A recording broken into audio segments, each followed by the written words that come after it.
Hi. Hemachandra actually నా second ఫిల్మ్తో introduce అయ్యాడు మ్యూజిక్ డైరెక్టర్గా. So good to see you Hemachandra after long time. And చాలామంది పిల్లలు కూడా కనపడుతున్నారు, థియేటర్కి అని చెప్పి తీసుకొచ్చారా. స్మిత ఐ థింక్ మీ అందరికీ తెలిసింది, ఇక్కడ ఉన్న వాళ్ళందరూ ఐ థింక్ అందరూ చాలా క్లోజ్ ఫ్యామిలీ అండ్ ఫ్రెండ్స్, కాబట్టి కొత్తగా చెప్పేదేం లేదు స్మిత గురించి.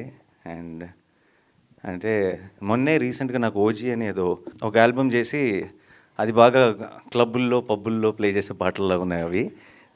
బాస్కో సీజర్ కొరియోగ్రఫీతో ఒక ఆల్బమ్ చూపించింది. కట్ చేస్తే ఇక్కడ తత్వమసి ఐ థింక్ ఒక లేడీ అపరిచితుడు బేసిక్లీ. మాకు ఆ బీటెన్కి వెళ్ళి తలుపు కొడితే రాము ఓపెన్ చేస్తాడా, రెమో ఓపెన్ చేస్తాడా, అపరిచితుడు ఓపెన్ చేస్తాడా, ఇలా ఒక చిన్న కన్ఫ్యూజన్ ఉంటుంది. రోజుకి ఒకలా కనపడుతుంది మాకు, రోజుకి ఒక గెటప్ వేసుకొని ఉంటుంది. అండ్ ఎన్ని రకాల ఇనిషియేటివ్స్ తీసుకుంటుందంటే, ఎన్ని ఛాలెంజెస్ తీసుకుంటుంది, ఎన్ని ఈవెంట్స్ చేస్తుందంటే, ఆ ఈవెంట్స్కి వచ్చి మేము అలసిపోతున్నాం కానీ చేసి చేసి తను అలసిపోవట్లేదు. ఆ ఓపిక ఎక్కడి నుంచి వస్తుందో తెలియదు, ఆ ఎనర్జీ ఎక్కడి నుంచి వస్తుందో తెలియదు. నిజంగా నువ్వు వేరే సెపరేట్ పీస్ నువ్వు. ఇక మాకు తప్పదు, మేము తప్పించుకోలేము, మేమంతా వేర్ ఆల్ ఫ్యామిలీ. నాకు బై బ్లడ్ ఒక అక్క బావ ఉన్నారు, కానీ దేవుడు ఇచ్చిన అక్క బావ స్మిత అండ్ బావ. సో మాకు ఐ థింక్ తన ప్రతి స్టెప్లో చేసే అన్నీ I feel very very proud.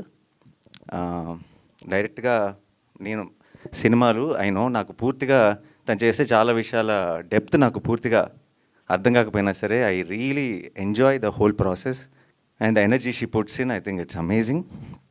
And ఈ తత్వమసి విషయంలో కూడా నాకు ఫస్ట్ ఒక సాంగ్ వినిపించింది ఫస్ట్ టైం. అండ్ నేను ఇమీడియట్గా విన్న వెంటనే చాలా చాలా బ్యూటిఫుల్గా అనిపించింది. ఇలాంటివి ఇంకా 100 ఉంటాయి అని చెప్పింది. 100 ఉంటాయా? అయితే మరి 100 వీడియో చేస్తే అయితే అన్నాను. సలహా ఏముంది, ఈజీగా ఇచ్చేసాను. కానీ ఆ ఇచ్చిన నెల రోజులకే నాకు ఫోన్ చేసి, ఇందులో ఒక పాటలో నువ్వు చేస్తావని అడిగింది. నీకేమైనా పిచ్చి పట్టిందా, పాటలకి నాకు అసలు సంబంధం లేదు, పాడతావా అని అడిగింది. లేదు, నో ఛాన్స్ అన్నాను. అక్కడి నుంచి కట్ చేస్తే ఇంకో నెలకి ఇలా లాంచ్ చేస్తున్నావు, నువ్వు ఈవెంట్కి రావాలంది.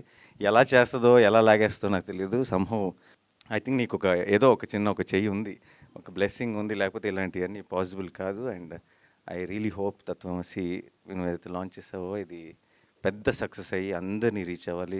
ఏదైతే పర్పస్తో చేసావో ఆ పర్పస్ ఫుల్ఫిల్ అవ్వాలని మనస్ఫూర్తిగా కోరుకుంటున్నాను. అండ్ ప్రతి ఈవెంట్లో, ప్రతి ఫంక్షన్లో నిన్ను, ఆంటీని, మీ అమ్మమ్మని అందరూ బాగా సెలబ్రేట్ చేసుకుంటారు. బట్ ఐ థింక్ నీ వెనక ఉన్న ఇంకొక పవర్, బావా నీడ్స్ దట్ అప్లాజ్ ఆల్సో కాన్స్టెంట్గా. ఐ థింక్ ఒక కామింగ్ ఎనర్జీ బిహైండ్ యూ, అది నువ్వు కూడా ఒప్పుకుంటావు. కానీ ఇంకొంచెం చెప్పి ప్రమోట్ చేయ భావన కూడా ప్రతి ఈవెంట్లో. And yeah, thank you so much for calling me. And great time. ఇప్పుడు నేను చూడని కూడా కొన్ని వీడియోస్ చూశాను, చాలా చాలా బాగున్నాయి. అండ్ ఐ థింక్ ఇంకా మిగతా కూడా షూట్ చేయబోతున్నాం. We are all waiting to see. Yeah, thank you. Actually Smitha గారికి ఐడియా ఆవిడ వరకు రీచ్ అవటం ఆర్ ఐడియా ఆవిడకి రావటమే లేట్, అది జరుగుతుంది. అది ఎలానో నాకు తెలుసు, మేము వినబోతున్నాం అన్నమాట నాన్నగారు పాడేది ఫర్ షూర్. కాదు, పాడమని ఎందుకన్నానంటే చాలా ఇష్టం పాటలు, సరదాగా. అంటే నువ్వు పాడితే అందరూ పాడుకోవచ్చు అని కూడా అనిపిస్తుంది కదా అన్న. తింటాం ఇష్టం, అలానే వంట అనకూడదు, రెండు వేరే వేరే విషయాలు. సో మరి ఇప్పుడు ఈ టూర్ గురించి మాట్లాడుతున్నాం. బట్ బిఫోర్ దాట్, మరి మీ ద్వారా with this remote Dakshin stories ఒక చిన్న ఏవి. ఓకే, దక్షిణ్ స్టోరీస్ ఏవి లాంచ్ ప్లీజ్.